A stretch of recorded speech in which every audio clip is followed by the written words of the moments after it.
Nailing a femur sounds straightforward, but what happens when things go wrong? From implant failure to non-union, complications after femoral nail fixation can be daunting. Welcome to Ortho Implants for Life, your one-stop destination for orthopedic industry-related information. And in today's video, we uncover common issues femoral nail fixation in and reveal how skilled teams handle them. Disclaimer: just to be clear, this video is for educational purposes only and not medical advice. Always consult licensed orthopedic surgeons for personal healthcare decisions.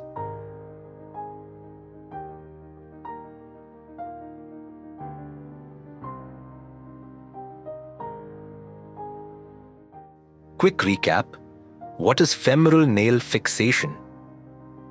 Femoral intramedullary nailing, either antegrade or retrograde, is the gold standard for femur shaft and subtrochanteric fractures. It offers excellent stability, early mobility, and up to 94% union rates. Closed-reamed nailing, in particular, shows better union and fewer infections compared to open techniques. However, complications still occur. Let's explore the top ones. 1. Non-union, 2 to 14%.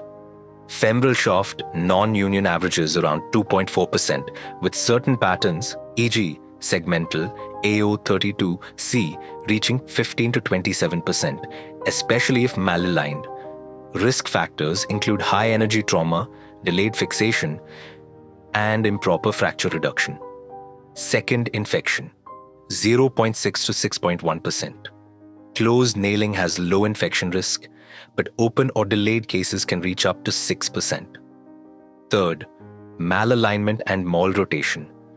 Tibial or femoral malrotation occurs in 17 to 35% of IM nails, causing gait issues and early arthritis, often requiring corrective osteotomy. Fourth, implant failure and hardware breakage, often secondary to non-union or malalignment. Malalignment impairs biomechanics and stresses the implant prematurely. Surveillance starts immediately post-operation. Serial X-rays monitor callus formation. Clinical signs: persistent pain, inability to bear weight. CT scans detect rotational malalignment. Infection is monitored via elevated CRP, ESR, and wound signs. This combined approach allows timely, targeted interventions. Non-union solutions: exchange, nailing. Swapping the nail for a larger one re-stimulates healing. Union success is 78 to 86%. Augmentative plating. Adding a lateral plate over the stable nail achieves union in about 90% of cases. Bone grafts / masculate technique. For larger bone defects, bridging with biologics can be essential. Infection control. For early infections, debridement and antibiotics with nail leave-in is preferred. Chronic osteomyelitis often requires staged removal, antibiotic spacers, and renailing after infection clears. Malalignment. Fix. Rotation less than 10 degrees may be tolerated. Greater than 15 degrees often requires derotational osteotomy guided by CT. Preventing implant failure.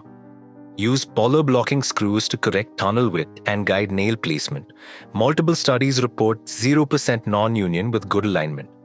Controlled dynamization with polar screws allows micro-motion and axial load, shown to heal delayed unions. Prevention is better. Best management is prevention. Early close nailing, less than 24 hours, reduces non-union and pulmonary complications. Use polar screws for complex metaphyseal fractures. Non-union drops to approximately 4%.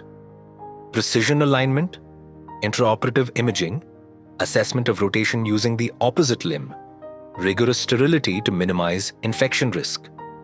Although femoral nail fixation is outstanding, complications such as non-union, infection, malalignment, and implant failure still occur. Yet with early detection, timely intervention like exchange nailing or plating, and precision techniques like polar screws and early surgery, outcomes improved greatly. If you have enjoyed the video, like it, share it, and if you are new to our channel, subscribe it. hit the bell icon to get notifications for all our upcoming videos.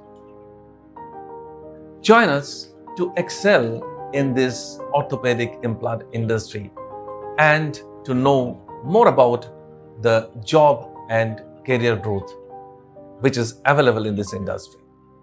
Thank you. See you again next week.